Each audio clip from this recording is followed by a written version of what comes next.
condemn the killing of those children by the IDF? I tell you what I condemn. Yes or no? I'm going to answer your question honestly and truthfully. Sure.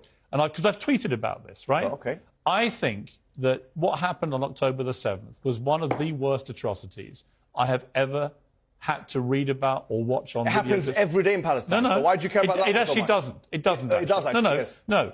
The Israeli forces. I've got the stats for that. Israeli forces do not go. Cast-led, Wait a minute, protective Mohammed. edge. Go and check it out. Mohammed. Israeli forces. Cast-led, protective edge. Israeli forces don't go into Gaza on one day and grab grandmothers and kill babies in their beds. Okay. And no, hold on. Rape and abuse women. So, rape, is there any evidence for that? It's been multiple reports in multiple mainstream media publications. Well, you're going to sit here and deny everything, No, right? no, I'm not denying anything. You are. No, I accept that some civilians have been killed. I do accept this. And I already said... You don't believe any of the reports that women were raped? No, I didn't say that. I said that it's still to be do you think they were raped? No, I don't know. It's like the Russell Brand thing. You said you don't know. You didn't see the evidence. So why do you apply two different standards? Okay, so when it's Israel, we know they're raped. When it's Russell Brand, you don't know because you're friend. No, it's been reported by legitimate news sources. When it's Israel, you know they're raped. But when it's Russell Brand, you don't know. Them. When it's Russell Brand, you don't know if they're raped. There's no comparison between Russell Brand and what's happened. It's the same thing. It's a rape allegation. Why are you stuttering? I'm not stuttering. You are stuttering. You don't have anything You're contesting every single thing that I'm saying. Yeah, that's and I'm saying to you, at the end, 1,300 people were brutally murdered. 2,000 people have been killed on the other side. Abused. 2,000 people have been killed on the other side. I said that to the ambassador. Okay, but do you condemn that, yes or no? I don't think... So you refuse to condemn? No. You do refuse to condemn? Why are you putting words in my mouth? Because you're not condemning it, are you? What do you want me to condemn? Okay, excellent. What do I want you to condemn? Yes. I want you to condemn the fact that the IDF, knowing that it's more probable than not, pressing buttons from the sky, killing innocent civilians, 1,000 of them children, that is a war crime and that is not acceptable morally. Just like you condemn the other one. Is it condemnable or not? I believe, given the scale of what Hamas did on October the 7th, Israel is entitled to kill children. No, that's not what I said. Go ahead. They're entitled to defend themselves with force. Interrupting me. No, here's what... You didn't do this with the ambassador. I'm going to finish. You did this with Ben Shapiro, which you gave the show to him. No, hang on. I'm giving you plenty of time. No, you're not. Let me finish. Then you can answer. You don't want to ask the question. No. Here's the reality. The British public can see this. Here's the reality, right? Let's just... British public can see this. Yeah, they can see it. Yeah, go on. They're listening to the debate. Keep going. Right, understanding what you're saying. What I'm saying is that anything... And I'm not anti-Palestinian, by the way. Sure, please, but... Over the many years, if you bothered to check what I said about it, I have always tried to shine a light on the plight of the Palestinians. Allow me to speak, please, because you're just talking over me. The difference between the two are the following, right? Even if we assume that the killing of combatants in most definitions of terrorism is something which brings someone to be a terrorist, okay?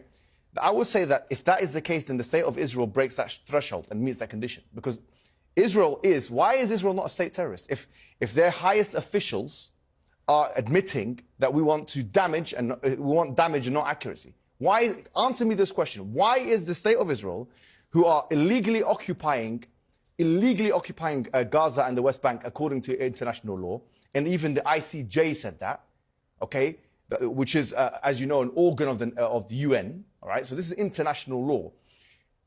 They're occupying, they're seizing, they're bombarding, they're indiscriminately killing, and they're blocking the supply lines. They're using white phosphorus. They're doing what you call mowing the grass, which is every couple of years, every few years, they're killing the Palestinian people. Let me I want to understand what differentiates an Israeli in the sky pressing a button, killing the civilians, from somebody in any terrorist organization shooting the people. What differentiates it? Israel will say it has a right to defend itself. So will the terrorists. Right? That's what Osama bin Laden said. And they will. That's exactly Osama bin Laden's argument. No, it's not though.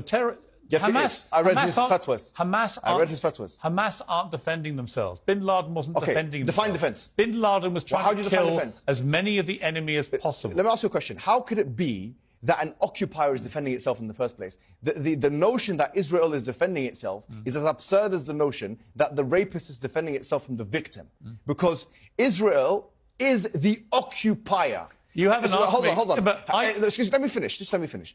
An occupier by international law definition means that they are already in an offensive posture. If they're in an offensive posture, if someone brings you to Piers Morgan, grabs you by the thing, throws you into your bathroom, you're in your bathroom, you're screaming and they're eating food, having a good time. One day you come out of your bathroom, you try and fight one of them, who's defending who from who? Mohammed, how can you self-defend when you're occupying? Answer me this question. Let me speak now. No, but answer the question. Let me speak. Answer the question first. Fine, I'm going to speak. Yeah. Let me answer. Yeah. I believe that Israel's made a number of bad choices. That's not answering my question. Wait, I'm telling you what I think. You're not answering my question. Telling you what I think. Sure, go ahead. Okay?